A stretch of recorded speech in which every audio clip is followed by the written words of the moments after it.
Hello বন্ধুরা, আজকের ভিডিওটা পুরো অন্যরকম। কাল রাত থেকে আমার বাড়িতে আজব আজব আওয়াজ হচ্ছে। আমার মনে হচ্ছে এইখানে ভূত আছে। যদি আমি আজকে বাঁচি তাহলে কালকে আমি এই ভিডিওটা আপলোড করব।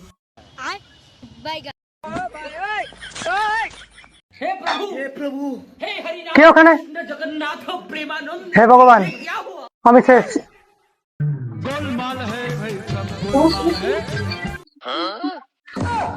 खत्म। Bye bye, tata, goodbye, गया। ভাই, আমি গরিব মানুষ, আমার কাছে টাকা পয়সা নাই। আমি টাকা পয়সা নিতে আসিনি। তাহলে ওয়াইফাই এর পাসপোর্ট দাও। ভূত হয়ে ওয়াইফাই দিয়ে কি করবে?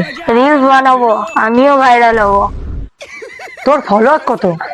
3টে, তার মধ্যে 2টো ফেক অ্যাকাউন্ট। ভয় দেখাবে না? আজকাল কেউ ভয় পায় না, সবাই কমেন্ট করে। দাঁড়াও, তোমার সাথে ক্লব করব। তুই পাগল নাকি? তোর ভিডিও বানানোর জন্য তো হেল্প করছিলাম। বন্ধুরা, আজকে ভূত ছিল ফেক, কিন্তু তোমাদের সাবস্ক্রাইব রিয়েল হতে হবে। তো আমার ইচ্ছা 10K সাবস্ক্রাইব তোমরা কমপ্লিট করো। তো এখনই সাবস্ক্রাইব করো।